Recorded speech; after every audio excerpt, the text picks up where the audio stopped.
Antoine Winfield Jr. officially signs his new deal, and he's certainly not resting on his laurels. That and more on today's episode of Locked On Bucs.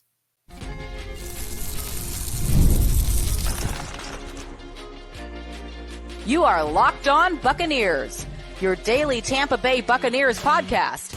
Part of the Locked On Podcast Network, your team every day.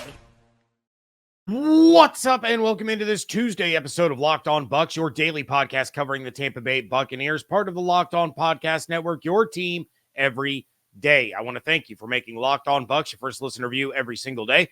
Don't forget you can subscribe or follow for free on YouTube or wherever you get your podcasts. And of course, you can follow along on Twitter. I am James Yarcho at @JYarcho_Bucs. Credentialed member of the media covering your Tampa Bay Buccaneers as deputy editor of SB Nation's BucsNation.com. Here with you every Monday through Friday along with the everydayers. And for that, I want to share my appreciation for your continued support of the show. One of the ways you can support the show is become a Locked On Bucs insider. You're going to get news, rumors, updates, general thoughts, one-on-one conversations with me via text message. Go to joinsubtext.com/LockedOnBucs to become an insider today. This episode is brought to you by Game Time. Download the Game Time app, create an account, and use code LOCKEDONNFL for $20 off your first purchase. Terms apply. Antoine Winfield Jr. met with the media on Monday talking about what it was like to be the highest paid defensive back in the NFL, and Pro Football Focus shows a little bit of love to Mike Evans, but not nearly enough. All of that is coming up in a little bit, but let's start with that press conference that Antoine Winfield Jr. had with the media as he signed his mega deal, becoming the highest paid defensive back in the National Football League. And Greg Allman, the godfather of the Locked On Bucs podcast of Fox Sports, mentioned the video that went viral following the announcement of Antoine's deal, where he said he wanted to be a Pro Bowler, an All-Pro, the highest paid safety in the league, and how he was going to stay motivated now that he finally got that big contract. And Antoine said, quote, "I'm the type of person, I'm never satisfied. My goal every season is do better than I did the previous season. Like Coach Rapone always said, much is given, much is expected. And coming in, I just know I'm going to be better than I was before. I'm going to train harder than I was before. Something that's also big for me is just learning something new every single day. You know, there's so much to learn in this sport, so many ways I can improve my game. And so I'm just excited to be given the opportunity here in Tampa. I still got that fire in me. I don't see it going away anytime soon. I'm still going to be out here doing extra work and doing things like that. So I'm just excited to be here," end quote. I talk a lot on this show about players talking the talk and that they need to walk the walk. You can say all the right things in a press conference or in the locker room after a game or after a practice, but if you aren't showing that you're putting the words into action, they're completely meaningless. Antoine has put in the work. His tackles per game have gone up. His takeaways every year except 2022 have gone up. His passes defensed have gone up. His accolades have gone up. His quarterback hits, his sacks, his pressures have gone up.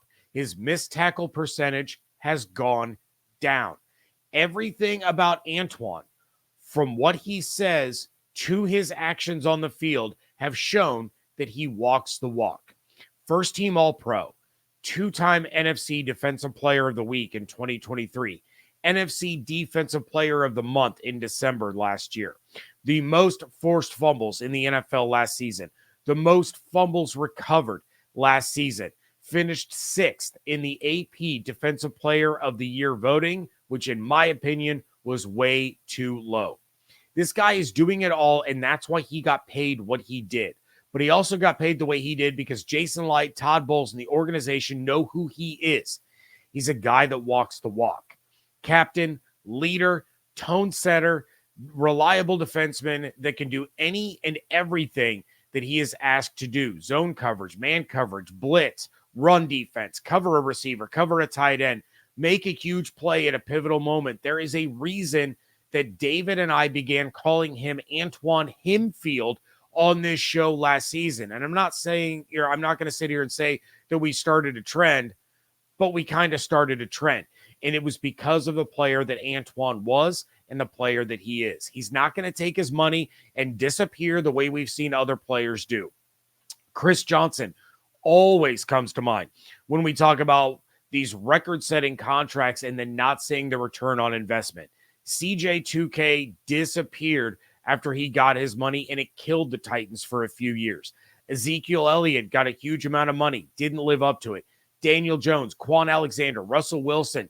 You can even keep it in Tampa. You can talk about Deshaun Goldson, Darrelle Revis, Carl Nix, which with Carl Nix, it really wasn't his fault. But you've had guys every year get a big bag of money and not produce. That's not Antoine. I don't think it's out of the question to say that Winfield is going to be better than last year, which is really, really hard to do. That was an all-time season that he just had, and no one has ever put up the numbers that he did in a single season. But he's the guy that isn't going to push the issue either, and he's not going to try to make too much happen to justify the deal. He's the type of guy that's going to say, they gave me this money for a reason, and I'm going to handle my business.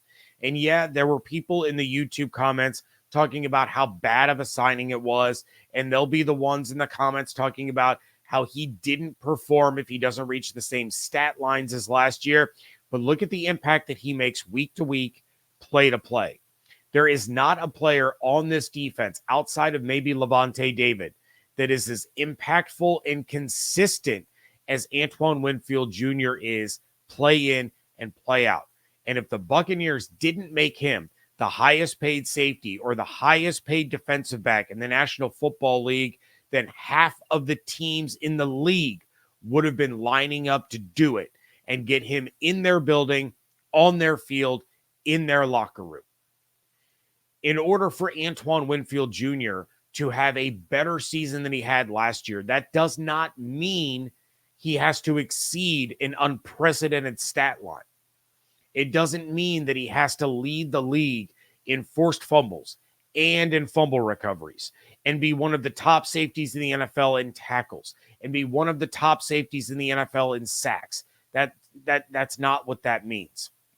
What it means is when there's a play that has to be made on defense, when you're up by 1 point, and it's the last minute of the game, and you need a play to keep the other team out of field goal range, you know Antoine's going to step up to the plate and make it happen.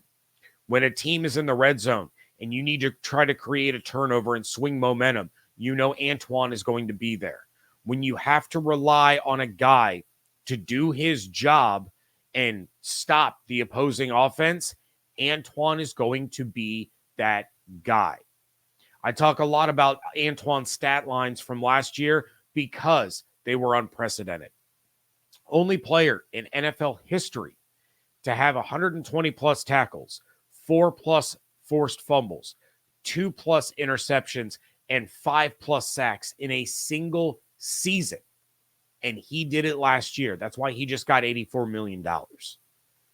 But he doesn't have to hit those numbers again to justify that deal. What he has to do is go out on the field and be him. Because that is what the Buccaneers paid him to do. Safeties like that just aren't out there roaming the streets. They aren't in the draft every year. When you find a special player like that, you keep him. Antoine talked about being the highest paid defensive back and credits his fiance for having him speak it into existence. That's coming up next on today's episode of Locked On Bucs, part of the Locked On Podcast Network, your team every day. Game Time is an authorized ticket marketplace of the NBA, which makes getting playoff tickets even faster and easier. Prices on the Game Time app actually go down the closer it gets to tip-off. My son got his wish, and the Boston Celtics are going to play the Indiana Pacers in the Eastern Conference Finals. So we're headed to Indianapolis this weekend to watch Game 3, and those last-minute deals from Game Time are the best way to make sure we get in to see his favorite team. With Game Time's last-minute deals, I can save up to 60% off for those playoff tickets. And once I find where we're going to be sitting, being able to use Apple Pay and have those tickets in just 2 clicks makes the process about as easy as you can get. No surprises either. With all-in pricing, I know exactly what I'll spend when I'm looking for where we're going to sit. So take the guesswork out of buying NBA tickets with Game Time. Download the Game Time app, create an account, and use code LOCKEDONNFL for $20 off your first purchase. Terms apply. Again, create an account and redeem code LOCKEDONNFL for $20 off. Download Game Time today. Last minute tickets, lowest price guaranteed. Thank you again for making Locked On Bucs your first listener view every single day. Every day, so make sure you are coming back tomorrow. I will be joined by Evan Klosky because it is indeed a WTSP Wednesday. In the meantime, are you watching Fox Sports or ESPN on your TV all day and have to turn down the volume with all that shouting? Make the switch to Locked On Sports today, a free 24/7 sports streaming channel program for you every day to bring you the biggest stories without all the screaming. Locked On Sports Today brings you can't-miss analysis, opinions, and news, streaming 24/7 on YouTube or the free Amazon Fire TV channels app, part of the Locked On Podcast Network, your team every day. Something else that Antoine talked about was being the highest paid defensive back in the NFL and the highest paid safety in history in the video that circulated that I mentioned earlier that was shot by his fiance. Antoine said, quote, "It was her idea. You know, she was out there with me. I was doing some extra work. It was at a park right down the street from my house. It was just a park in Tampa, and I was just out there doing some extra work. She picked up the camera, and she was like, say something to the camera. And then I just started talking. And, you know, those are the goals that I had in my mind. And now we're here today, and I accomplished those." End quote. As for the contract, Winfield said, quote, "It means a lot. You know, my goal coming in was to be the highest paid safety. I want to clear that up. And when my agent called me and went over the details, I was just like, wow." I don't know if I shouted him out, but shout out to David Mulugeta at Athletes First. He is a great agent. He is taking care of me and has just looked out for me and made this possible, end quote. This goes back to what I was just saying in the first segment about the work that Antoine has already put in, the level to which that he plays, and all the things that come along with it. But it also speaks to what the Buccaneers not only expect from him, but what they ask of him. No one in this defense has more responsibilities than Antoine Winfield Jr. No one on this defense is asked to do more things than Antoine. Todd Bowles lines him up all over the field and asks him to not only be a safety, but to be a corner, a linebacker, and an edge rusher. Antoine wears more hats than anyone, and they're compensating him accordingly. Last season alone, including playoffs, he took 753 snaps at free safety, 23 snaps at wide corner, 155 snaps at slot corner, 252 snaps in the box, and 47 snaps on the defensive line. Who else is doing that? Yes, Derwin James and Minkah Fitzpatrick line up all over the place too, but not like Winfield. Not to mention, they aren't putting up the same level of numbers that Antoine is. Not now. Last season alone, Derwin James had 3 more tackles. Okay, fine. Antoine led Derwin and Minkah in games. He had more interceptions than both of them combined. He had more sacks than both of them combined by triple. He had more forced fumbles than both of them combined. Had more fumble recoveries than both of them combined. Yet Minkah Fitzpatrick made the Pro Bowl and Antoine Winfield Jr. didn't.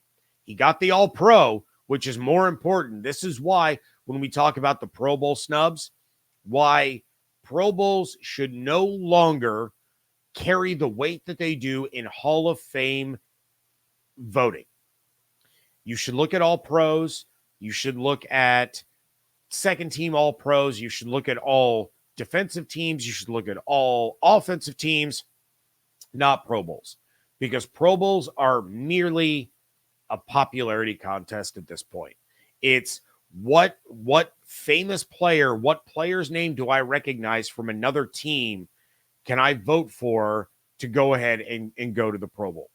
Minka, who, as I just mentioned, was a Pro Bowler, his stat line for last season, 64 tackles. That's barely over half of what Antoine did. 0 interceptions, 0 sacks, 0 forced fumbles, 0 fumble recoveries. Derwin's stat line was 125 tackles, 1 interception, 2 sacks, 0 forced fumbles, 2 fumble recoveries. This shows the amount of responsibility that gets put on the shoulders of Winfield in this defense, and he rises to the occasion every single time.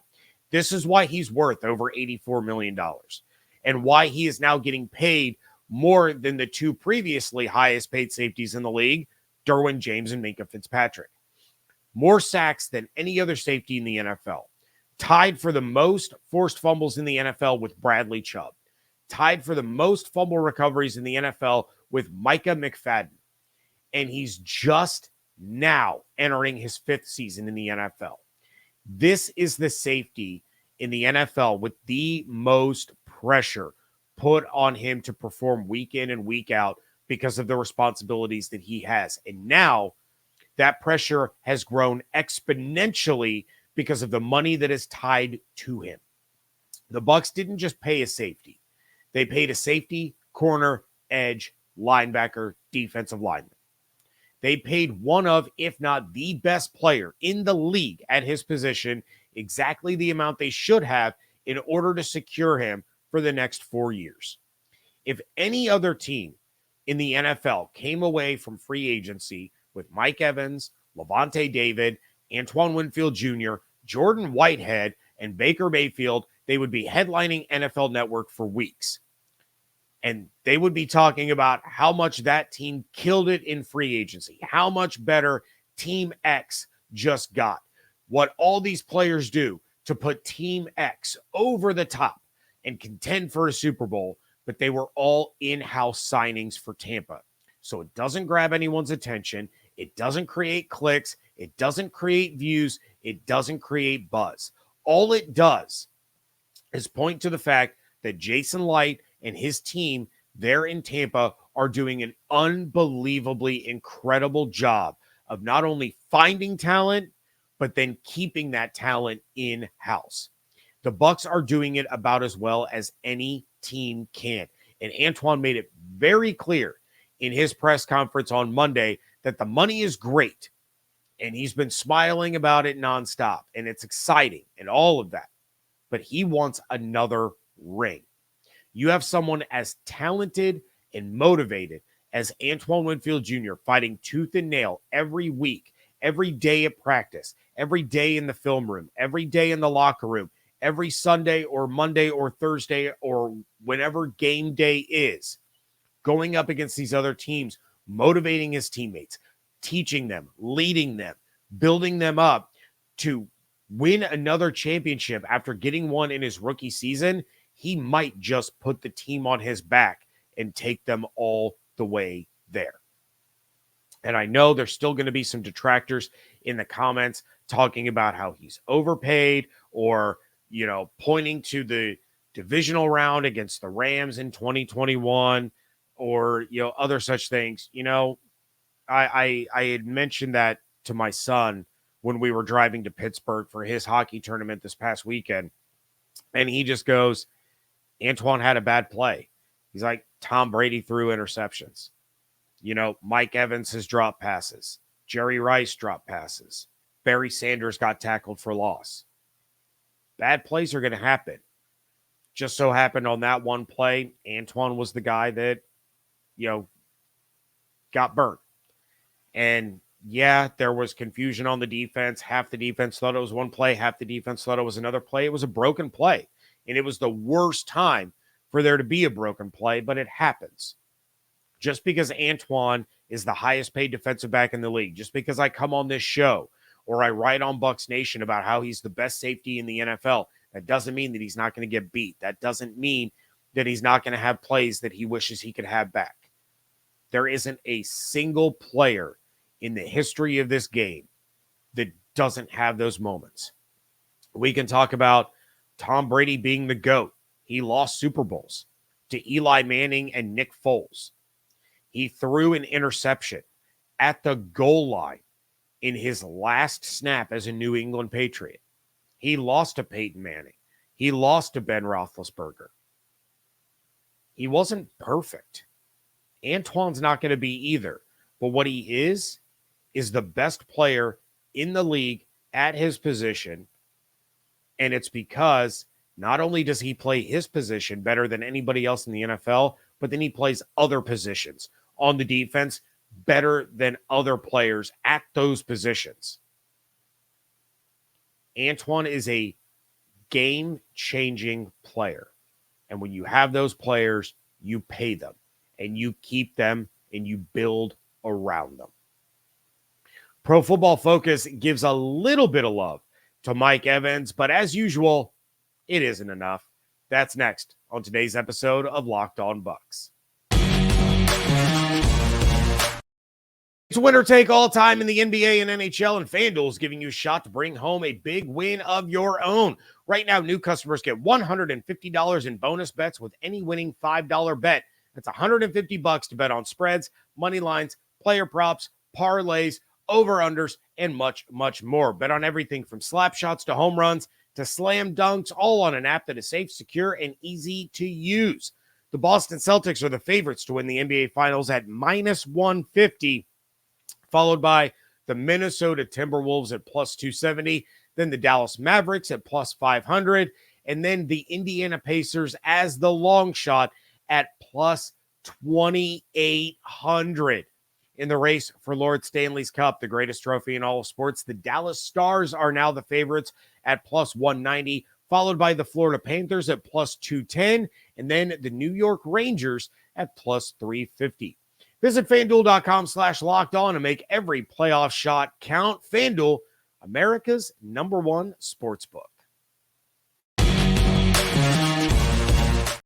Wrapping things up here on a Tuesday edition of the Locked On Bucs podcast. Pro Football Focus is a tool that I use on this show a lot, and I say tool because you all know how I feel about their grades and their analytics. And for those of you that are new to the show, I will say this about their grades and their analytics. It's a nice reference point, and it has its place, but it is not the gospel and should not be the end-all, be-all of player evaluating. As you know from my Chris Braswell breakdown that I did last week, I strongly disagreed with what they viewed as Braswell's best game for Alabama last season. Coming up later this week or over the weekend, I will have my Tyke Smith breakdown. He is next up on the list. That's who we are going to take a look at next. And as usual, I'm going to take a look at Pro Football Focus's grades. I'm going to look at what they graded his best game. I'm going to look at what they graded as his worst game. And then I'm going to pick just any other one somewhere in between. That said, PFF's John Costco put out their top 30 players over 30 years old, and Mike Evans made the list, and deservedly so. Costco said, quote, Evans is on a 10-year tear of producing 1,000-yard receiving seasons each year. His longevity is impressive, even if his PFF grades don't match his reputation, as his 81.4 two-year mark is very good, but not elite, end quote. Here's where my issue comes into play. Evans was 27th on the list. 27th out of 30. And their grading system, of course, played a role. I'm going to tell you some of the players ahead of Mike Evans on this list, and I want you to tell me in the YouTube comments, insiders, you can text me, you can talk about it on Twitter, wherever you want to reach me. I want you to tell me if these players that I mentioned are better than Mike Evans.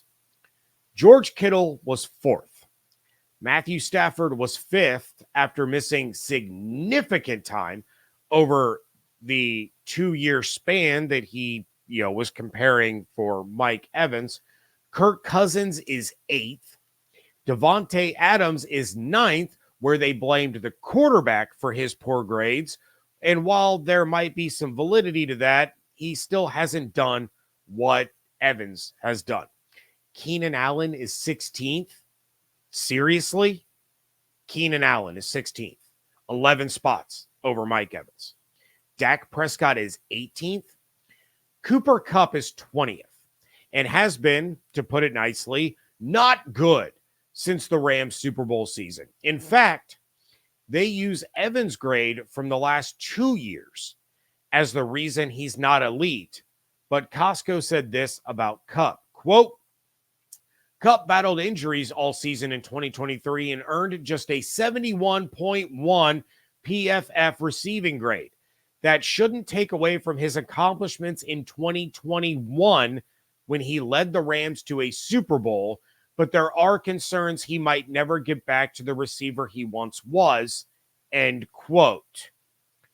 Okay, so are you just using the last 2 years, or are you giving credit for performances 3-4 years ago? Pick one. You can't have both. You know, that's not a fair and equal system that we're talking about here. Tyrann Mathieu is 22nd.